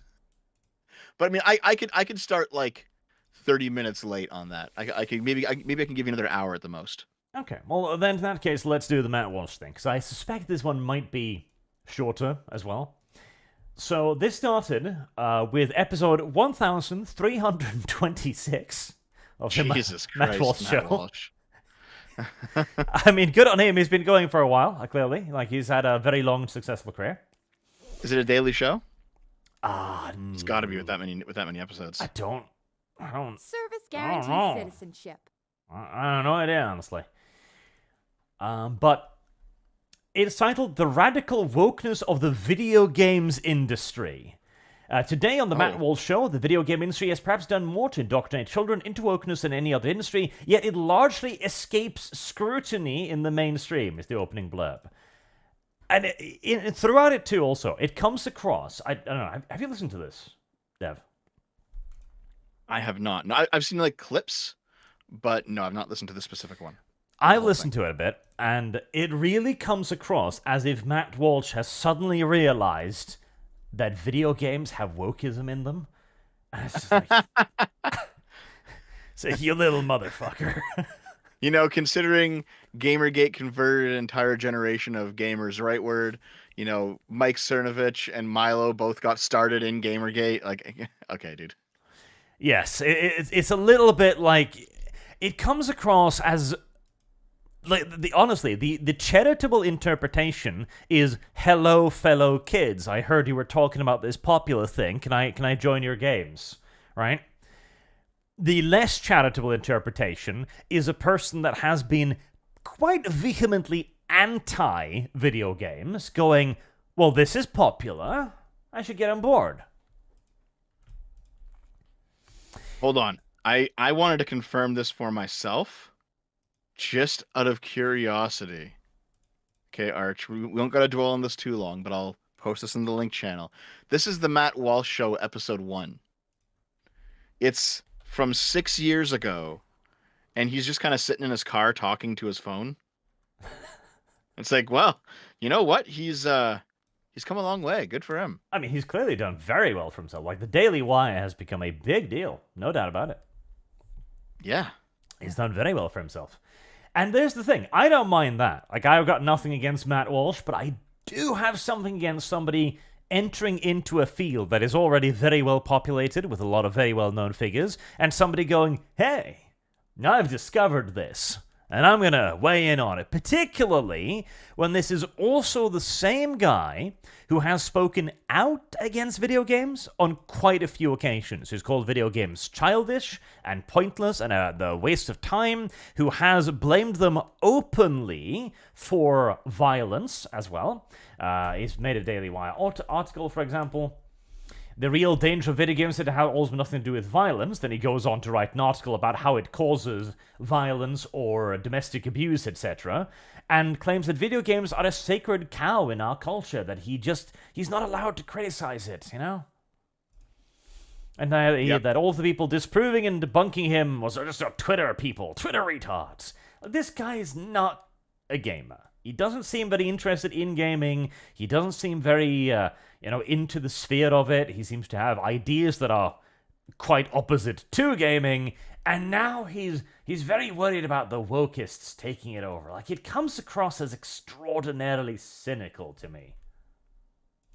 People in the chat are also saying that he said anime said satanic. Yeah, I posted that in the link channel as well. The one Matt Walsh episode where he says anime is satanic, and that's my emotional fact. The thumbnail says that's my emotional truth. You know, the whole "this is my truth" thing. I know that I had a feeling that was going to start on the left, and the right would eventually start using it, and I was right, because it's so useful to just, you don't have to say something is the truth, just say it's my truth. You know, it's like, well, okay, dude. But yeah, so anime is satanic, right?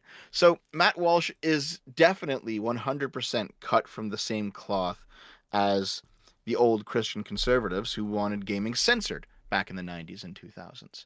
And Arch, you and I are old enough to have lived through that. Yes. And it's the main reason why we didn't grow up right wing, is because we were young gamers. We didn't want our stuff. We didn't want our games taken away by people like Jack Thompson. And we thought that their arguments were fucking ridiculous. You know, guys like Jack Thompson were getting clowned on by Penny Arcade back in the day, and they were the laughing stock of the internet. And this idea that Matt Walsh can come in and say the exact same thing and not get laughed out of the room just because leftists are also retarded now in a way that they weren't 20 years ago it's delusional. Of course he's going to get laughed out of the room. And he did get laughed out of the room. Yes, and I think actually this was an excellent case of gatekeeping, because he was genuinely roundly rejected as somebody who was very clearly grifting in this regard. And I think he probably was. Now, grifting does have a very negative connotation. You know, maybe he's just like, oh, no, this is my opinion, belief, etc. But it didn't come across like that in the podcast. It is difficult to describe. It very much so came across as he had figured this thing out for himself and was now revealing the truth to us. Like, dude, my dude, come now. Yeah. And okay. The thing is, dude, on the emotional truth thing, because I want to expand upon that a little bit, because it is a very valuable tool, because here's the thing. There are certain things and ideas that are totemic, right? And you... like degeneracy, and when I say degeneracy, I mean like full-on debauchery, like eating yourself until you're 500 fucking pounds, massive, etc. Never working out, like going to excess in everything. This is bad. And we could go into a lengthy explanation, a 50-minute explanation. Okay, this is why, this is how your body reacts, this is why you need to exercise, this is why you need to move, etc., etc., etc. But it's a lot easier to simply say, morbidly obese people bad. And that's kind of what this is doing. I did want to pull this up real quick here, because you're right, people are noticing. It does feel a bit like that phase of Gamergate when right-wing personalities got involved, because Milo jumped into Gamergate not really caring about video games, but it was a way for him to advance his brand, and he did. Right? He made a career off of Gamergate. Mike Cernovich made a career off of Gamergate. So I think people are also sensitive to this sort of thing too, where you have people who see leftists attacking games and they're on the right and they can go, I can make a career off this. And I think we're now also been immunized to that as well. So this was Matt Walsh's reply to everyone giving him backlash for jumping in, feet first with no idea what the fuck he's talking about. He said, I have to say, I've been the target of some extremely unreasonable backlashes in the past, but this one is probably the most ridiculous yet. This time people are mad that I talked about an issue in the news. Apparently I have no right to discuss it because I'm not in the club. Truly the dumbest outrage I've ever encountered in my life. And man, that is really saying something. But the issue is, that's part of why he was outraged, but it wasn't fully why he was outraged, because, like, as you said, Arch, this was his take from 2018, where he said that video games are a sacred cow in this country, and I'm tired of it. Our country is filled with adults who are obsessed with games. You all must pretend insanely. There's nothing wrong with or disturbing about a child spending all day killing people in a virtual world. So it's like, listen, we know that Matt Walsh doesn't have gaming or gamers' interests at heart. We already know that. It doesn't matter that he's right-wing. It doesn't matter that he's based or whatever the fuck. It doesn't matter that you might like him on other issues or you might watch his podcast. On this topic, he's not a friend. Yes, he is not an authority on this. And Service the guarantees excuse, it's, citizenship. first of all, it's very like, oh my god, the people are coming for me, the gamers are attacking me. It's got very that vibe, the very left-wing vibe on it. And the simple fact is, you can talk about this. You can, of course. You have your freedom to do it. You have your podcast, etc. But you are not an authority. You're not an expert. You're not somebody that probably should be listened to. And he does present himself as if that is what he is, which is why he has spoken at length, very authoritatively, on this. Whereas, like, of course it's harmful to the child. This is, again, this is old school conservative Christian again. Like, why are you doing all of these incredibly oppressive things? For the children. I remember this. Mm-hmm. Yep. Now, there is an argument that Matt Walsh's aim is DEI, right? It's ESG type stuff. And so he's going to talk about it everywhere, not including in gaming when he doesn't actually like gaming. Yep. Because there's DEI in gaming, he's going to talk about DEI in gaming because his target is DEI, not gaming. And that's fine, right? But we have to understand that if DEI is completely routed and destroyed and tossed out of our society, that does not mean that Matt Walsh types will leave video games alone. They will in fact endeavor to install a right-wing variant of DEI that does the same thing, but for right-wing politics instead of left-wing politics, and then we have to deal with that. Yes. So I'd rather not deal with that, frankly. Because that is his stated intention. Like, people are not going after Matt Walsh. And I'm not talking about this because he talked about it. I'm talking about it because he is in opposition to video games. He stated it again and again. He's never hidden it until now. He has been vehemently against video games, and he has been. And here's the thing too: when he says like, "Oh, it harms children. We got to find a solution to it." This is Matt Walsh not in power. This is the opposition going like, "Oh, we got to find a nice medium solution." And I'm not gonna do anything extreme or anything. I guarantee you, once they get in power, they're going to do the extreme thing, because this is what happened to the left as well. What'll happen if you get gay marriage? Nothing! Gay marriage will be legalized, and twerk shows in kindergartens. I think it's also important to point out that I think you can tell, it's very easy to tell the difference between somebody who's commenting on this, but not because they like gaming, but because they intend to use this, versus someone who actually cares, right? Asmongold's been covering Sweet Baby Inc. stuff for like a month now. He's been going over it and going over. He's been covering DEI stuff, and it got to the point where like Vosh was calling Asmongold a Nazi. Oh my God, he's been converted to Nazism. It's like, hold on, Vosh. Why has Asmongold been converted to Nazism? It's like, well, because he watches that he watches that fucking lolly VTuber Rev Says Desu, and it's like, oh really, Vosh? What do you have to say about lollies? But still, the point is though, is if you look it over, right? Asmongold gets way more views than Matt Walsh, like significantly more views than Matt Walsh. Even the quartering gets more views than Matt Walsh, and I think it is in part because Asmongold and the quartering, whatever problems you might have about those guys aside, they seem like real people, and Matt Walsh doesn't. He seems like a product, and he markets himself as a product. In fact, that episode of that episode 1 of Matt Walsh of him in the car 6 years ago, he seemed like a real person then. You know what I mean? He doesn't seem like a real person now. So I think it's important to point out that Matt Walsh is probably going to try to hitch his cart to this horse, and it's probably not going to go well for him. It's not going to go as well as it did for Milo 10 years ago, I think. I would tend to agree. And it is important to point this out, because yes, just because they're on the right side of the political divide, that does not mean that they are the allies of gamers. That's very important, because I've kept arguing about this. We are going to see a very sharp move towards the right, and it is our duty, as much as it is to oppose leftism, to then try to halt that sharp turn somewhere in the middle. That's the goal. not to go flying off to the other side and then start the entire fucking carousel from the beginning again. Yep. And actually, since I do keep my pulse on the left-wing side of the internet more than most people in our sphere, Arch, I wanted to pull this out. Do you remember Ashley Lynch? No.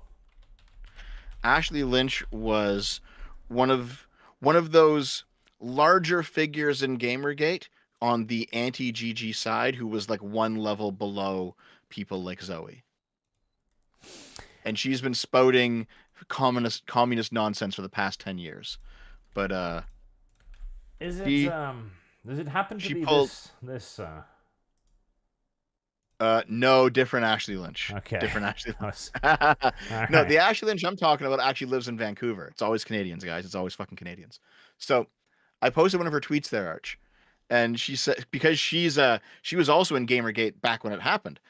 She said, I feel like it's worth pointing out the last time this happened, the reason the harassment campaign gained widespread momentum was because Breitbart amplified it. These ghouls know this, and they're attempting to run the exact same playbook again.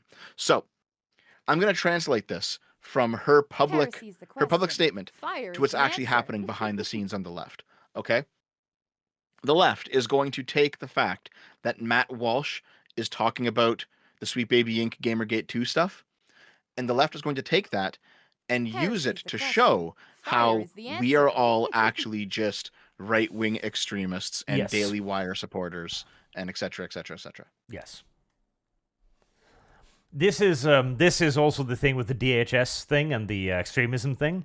They will take the most extreme person who mentions Gamergate at any point, and that is going to be the entire movement to them. Yep. Oh, someone in the chat asked, our sphere, Dev, are you a righty? No. I'm talking about like our friend group. Because like I think I pay more attention to the left than like you or Sargon or anybody else, Arch. I don't know. You're pretty left. We keep an eye on it left via you. That's why we keep you around. I think that's true actually, because I'm always posting stuff in our private Discord where it's like, you guys got to see this nonsense happening, because I know you guys aren't going to see it, but whenever there's something fun going on the left, I show you guys. Yes, like Dev is our communist canary in the coal mine, so everything we need to know the leftist take on things, we just look towards Dev and like, so what's the status point of view on this? So speaking of me not being a communist, should we go into the final side story of this? Because I'll pull up the tweets that we need real quick. Okay, so here, I'll post them in the chat as we bring them up, Arch. So Boogie, because Boogie was one of the big YouTubers who talked about Gamergate back in the day, Boogie comes back and says, hot take, video games are supposed to be fun, not lectures about why being a white man is bad.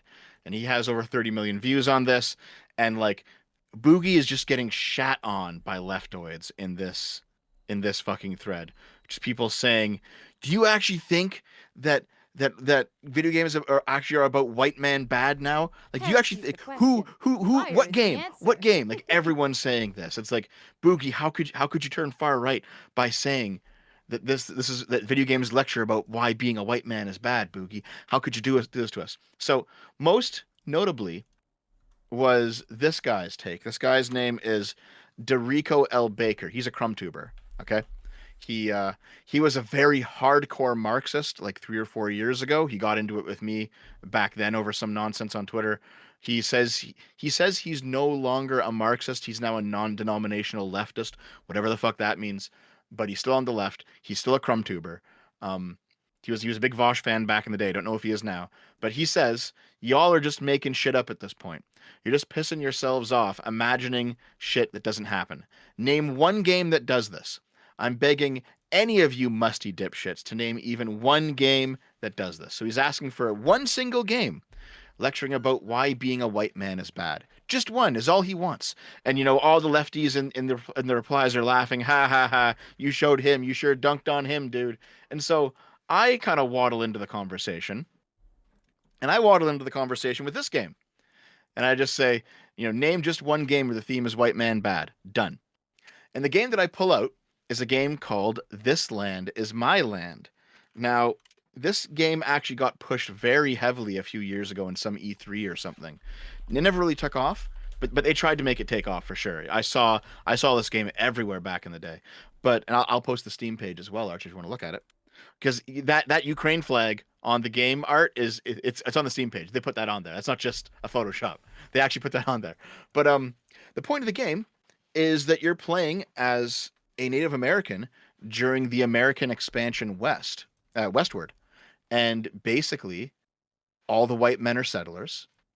All right. It's white settler. It's white. You are a victim of white settler colonialism, and you have to fight back against whitey. It is quite literally a white man bad game. And so I post this game, and I'm like, dude, here's the one game that you're talking about. And as soon as I post this, my tweet fucking goes viral, and I have every left-wing commentator on the internet in my mentions right now shrieking at me. All the bread tubers, all the fucking left-wing all the left-wing video essayists, right? All the fucking Twitter people, everyone is descending on me right now because I'm apparently a far-right Nazi gamer man baby chud for pointing this out. There you go, chat. He's a communist and a right-winger. A right-winger. And what's interesting about this is that if you scroll through all the replies that I got, Service they're guarantees saying citizenship. either they're saying, LOL, it's just one game, and it's like, well, hold on, you only asked for one, so I fulfilled the request. You can't say unless you're moving the goalpost from name just one game, which is what the guy said, to name more than one game, which is ridiculous, or they're saying, or they're saying something like, you do understand that natives were victims, right? They were victims to white colonization. It's like, well, okay, fair enough, because they were victims to white colonization, but you didn't ask for a game that says white man bad and then justified it. You asked for a game that said white man bad, and I found one. And like it's people like they're irrationally losing their mind at me right now. They're shrieking and they're wailing and they're gnashing their teeth, and it's like, guys, I found the game. Why are you being this fucking ridiculous? And I've now received like my share of threats and my share of insults and et cetera, and it's like, okay, dude, like you guys are all fucking retarded. Like all of you are fucking retarded. And the biggest problem is that this land, my land, bad's biggest problem is the fact that it was never finished. Yeah, because it was made by Ukrainians, right? And they had to stop because of the Game Labs are the creator of Game Labs is Greek. Oh, is it? Oh, okay, yeah. Oh yeah, Games Labs is fucking infamous for making games and then releasing them and then not finishing them. Yeah, they've made some great games. They made some terrible games. What's very interesting, in my view, is that this game was actually canceled by the left a couple of years ago because it turned out that they didn't have a single Native American on staff. Yeah, no, it's a bunch of fucking Greeks and English people and shit. Yeah. And they had to like kowtow and be like, we're so sorry. We promise we'll hire some consultants. Well, we promise we'll hire diversity consultants like Sweet Baby Inc. to come in and make sure everything's not racist. And it's like, okay, dude. And the entire Ukraine thing too, it was the most obviously half-hearted thing because it is literally just the Ukrainian flag photoshopped in to the splash screen of the game. And it is the cheapest thing ever. It's dumb. It's not a very good game. It had a cool premise because the thing is, Whitey wins. The main thrust of the game is you cannot oppose the white man when he wants something. The white man will take what the white man wants. Yep. I think the most common reply that I've received is people saying, you do understand that white people, they were the villains in this, right? And that Native people were victims, right? And I'm like, yeah, okay. But isn't that literally what the phrase white man bad means? Yes. Is that the white men were villains? Because they're bad? Like, aren't you proving what I'm fucking saying? It's like, and of course, me pointing this out, they all immediately then replied to me with, oh, so you actually think that colonization's good? And it's like, well, on the one hand, yes. But in a more serious sense, it's like, no. It's not about colonization being good. It's about the fact that you asked for a game that said white man bad, and I found one. And the the amount of mental gymnastics that I've witnessed these people, and keep in mind, like I think I might have, how many replies do I have to this now? Rich? I have 1,100 replies, and almost all of those retweets are quote tweets, and they're almost all by leftists. So, you know, counting replies of replies, let's say at least 2,000 replies. All right, and they're all people who seem to have no brain. And I'm watching this, like I'm watching it like appear on my phone. I'm watching my notifications fill up, and it's just the dumbest shit I've seen. It's like, oh my god, I haven't kicked a bee's nest quite like this in a while. You know, the last time I might have gotten this many people this angry in this short amount of time might have been like Picking-Me a year ago, and that was the right, not the left that time. You know, so it's like, man, it's sometimes wild to see what happens when you happen to go viral. You know what I mean? Dev did a Picking-Me. Again. Leftism of Dev is so hard. He goes right wing sometimes. Well, only rarely. But so I guess basically the reason that we can kind of tie this back to the Matt Walsh situation is because this was Boogie also commenting on the same topic. Basically, is Boogie jumping in, and it's like, you know, neither of these groups actually care about video games at all. Well, no, Boogie put a video of his right underneath it. Because Boogie's primary goal here was Boogie's channel dead. Boogie's in debt. I don't know if you noticed that. I think he's like $50,000 in debt or something. If you see, there's like a documentary done about him. He needs some money, but basically like I'm sure there's definitely a part of Boogie that cares about video games. He does seem to be a gamer at heart. But what I mean is like the broader right and the broader left don't care about gaming. Yes. It's a cultural battleground for them, and I think you can see like the reactions of people who like Matt Walsh and people who follow him. You can see the reactions of people talking to me on this topic in this other thread.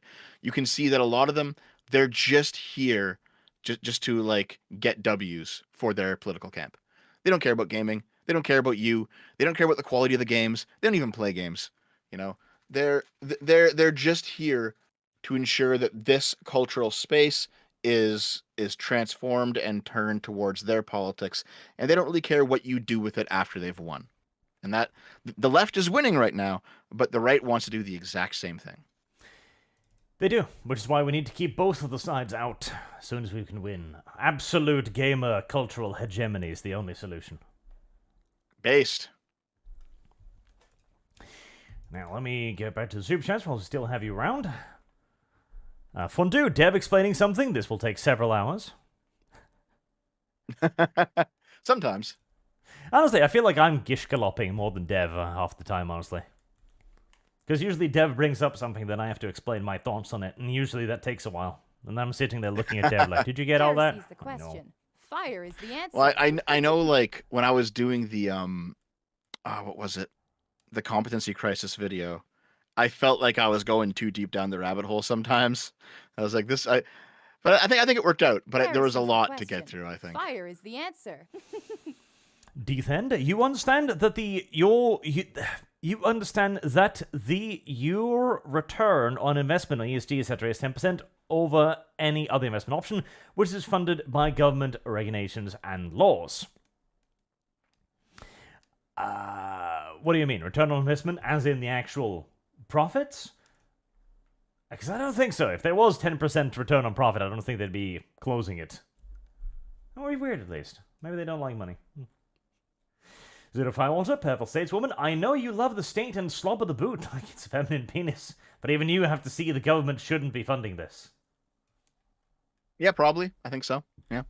Also, keep in mind, guys, okay? The socialists view you as statists, okay? Because from their point of view, they're the ones rebelling against the state, while the state and capital shake hands all the time, and you're the ones who support capitalism. So this idea that like you must be a statist to be a leftist, and then you must be an anti-statist to be a rightist, it's just dumb. There's definitely pro and anti flavors. There's pro and anti-state flavors of both the left and the right. Come on, Fire is guys, the you can be answer. smarter than this. Dev comes in many flavors, both pro and anti-state. And Elsie Serrano says, Dr. Raymond Cocteau. Thank you very much. That was his name, the dude from Demolition Man. Damn, that movie was so far ahead of its time. It must have been just by sheer, pure, unadulterated accident. Like, Jesus. Read Fox Media. Remember, big conservatism is not our friend. We are at the stepping stool that they will use and then crap on us. Matt Walsh, Daily Wire, I'm looking at you. Yes. They should be used as allies insofar as they are in opposition to the left, and then preferably discarded. Yep. Elsie Sorana, Arch is neither left or right. His stream goes straight forward into the bowl. Yep. I am the perfect The bowl? centrist. I am the perfect centrist because I will move left or right depending upon where we are and pull us back towards it. I am a gravitic black hole of centrism. Other people pretend to be centrism. I am the black hole. Yeah, but that's actually me, though, Arch. Nah, you're far too left-wing. Arch, the whole competency crisis video was me admitting that the right was correct on that specific conceptualization of the problem. Only kinda. I even said the left-wing version of it, late-stage capitalism, was just by far inferior. See, you're left-wing centrism. That's what you are. You're still sitting there perching on the left, begrudgingly admitting when the right is correct. Meanwhile, I am on the far right side of centrism. I'm pulling us back to the center. As we head towards the right, my mass will drag us back to the center again. I am true south. Okay. Lord Metalman says, Dev isn't a communist, guys, just a big believer of the regime telling what's true. If it's not stamped by the Ministry of Truth, it ain't worth anything. I mean, the regime isn't actually communist right now. It's neoliberal, which is not the same thing. Marksman of 117B, and Matt Walsh is an old-school Bible thumper, a.k.a. evil. I do believe that to be correct. Was Matt Walsh the guy who previously had a career in Hollywood? That had him doing some weird stuff? Some weird stuff. I don't know, Well, maybe. I have no idea. I know Steven Crowder was in Hollywood for a bit as like a child actor. Listen. Oh no. Michael Knowles did a film where he was a gay guy. Yeah. It was Michael Knowles. Michael Knowles has, even though he's like a right-wing pundit Service nowadays, guarantees he did a citizenship. film where he was like a gay man having sex, and he had like a sex scene with another guy, and it's like, okay, dude. See, I've come to a very important Heresy's realization the question. here. Fire is And the that answer. is that true South is always chat, which is why Boog sent me this, one of your creations, Marksman 117B. Chat has turned the fox into a horse, the barista into a ferret, the lawyer into a PNG tuber, Service and from guarantees your stream with Arch turned his friend Gibbs into a femboy cat girl. With all this power, is chat not God? That's true. Chat is what determines what is and is not real. Chat is the orchid hive mind. It creates reality. Agree with the chat, Deb, for it Service is the guarantees guiding citizenship. force that will lead you towards correctness. Nah, it's far too plebeian for me. Not interested. I am in fact above all of this nonsense. Ratio him, chat. Ratio him now. You know what? I fully accept the socialist analysis. I'm simply part of the bourgeois, and the bourgeois are good. Our third. By the way, I did the poll, 2000 or 1990s. I won, Dev. The 2000s were the golden age of video games. We got ratioed again. Mercenary 21. Every time Dev talks, I facepalm through my skull. Oh. Serrana. Toonie to comment on the Bible gun. Toonie to comment on the Bible gun. What? Help. The Bible gun? Here, I'll be back in a minute. All right. Federation Prime, greetings, Arch, from the Can Third Position crowd. YouTube collectivism is necessary for survival. Banishment for Dev back to Mudrace land, Toronto. You're not Oh my wrong, God. though. Hold on. Okay, I unironically have to do a video on the old school third positionists at some point, like the classical fascists. Man, I've recently, like just this afternoon, I went down a rabbit hole of. Okay, hold on. How can I put this? You know how there are some Twitter accounts where they say they don't put their politics on their sleeve, but you can tell they're like left leaning. And then you also find some Twitter accounts where they openly say, "No, I am in fact a Marxist," and they say it in their bio, and they're always talking about like Marxist theory, or they're a Marxist Leninist, or they're like a market socialist, or there's some flavor of socialist, right? And they just have it on their account. It's their politics are their branding, and they're constantly talking about theory. I've gone down a rabbit hole where I've discovered a people who are fascists, and they do the same thing. They have it in their bio, like I am this flavor of fascist from this specific movement, and they're talking about theory like 24/7, and so they're behaving like left wing accounts, but they're fascist accounts, right? And I'm looking at these people, and I'm like, oh my god, these people, they sound exactly like socialists, but significantly more educated. And I'm just like, oh my god, dude. The meme of fascism being socialism's final form. There's probably some actual meat on the bone there. It is, unquestionably. Elsie Serrana Hayat asked Dev if he got this year's pinup calendar of Justin Trudeau. Did you, Dev? Absolutely not. Right I'll get a Pierre Polyev Polyev one though. I'll get a Polyev one. Did you learn that we've named your dildo? Oh, what's it called? The Path of Progress. The Path of Progress. Yep. Actually, Naomi asked that we throw it out when we move, so it's probably not. It doesn't have much more time left on this earth, unless someone wants to buy it.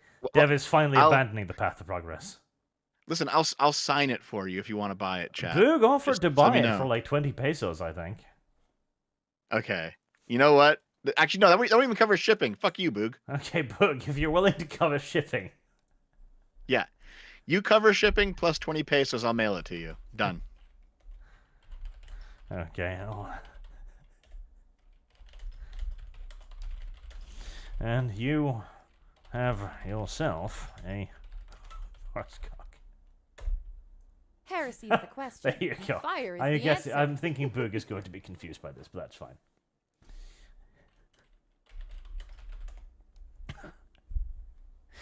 Well, Hayden says, "Hey Larch, how did you meet the Fat Maple Leaf? I just finished painting my Predator Annihilator model today." Oh, I met him when I messaged him about the Total Biscuit video he did, and he said to me, "Arch, we've met. You know who I am." That's how I met Dev. It was one of the more awkward encounters I've had, as apparently I'd forgotten about meeting Dev at some point. Which happens to me quite frequently, incidentally. I forget people easily. So if I were to Art, I don't even want these right-wing grifters on our side to begin with. Also, Dev, you're a left-wing straightist communist that drags everyone towards communism, while saying communism has never been tried. He might be. He could be. No, I am not. Also, Arch, I think we first crossed paths like sometime after Gamergate. It was like 2015. Hold on, let me look it up real quick.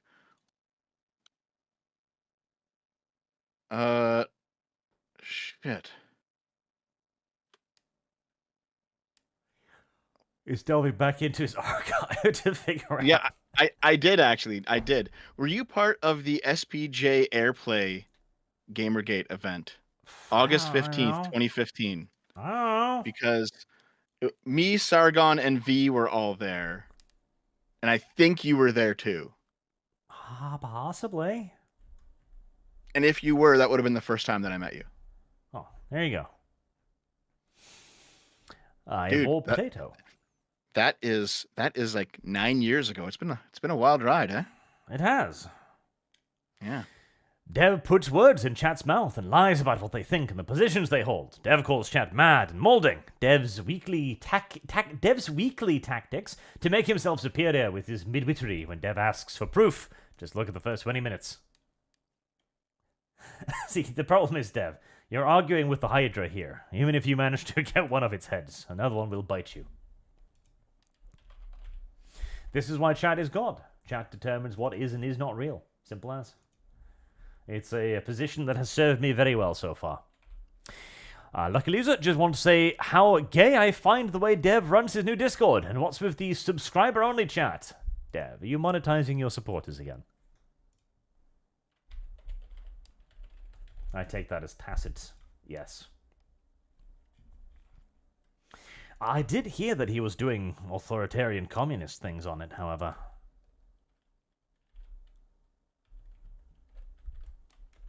Service guarantees citizenship. Yep, no opposition. He definitely is.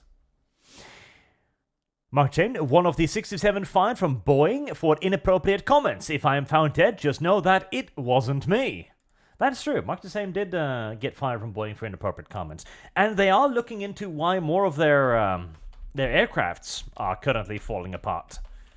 Which, see, on the one hand, yes, it's probably a little bit mountain out of mole-any here, in that there aren't that many accidents. Considering the sheer quantity of aerial departures every single day, I am sure it is a vanishingly small percentage of them which actually take Heresy's off the question. without bits Fire and is the pieces answer. attached to the aircraft. But the fact that it is happening as frequently as it does happen, and the fact that the companies themselves are actually bragging about the fact that they have diversity initiatives, does make one a little bit suspicious, doesn't it? Well, it's just a tiny, tiny, tiny, tiny bit.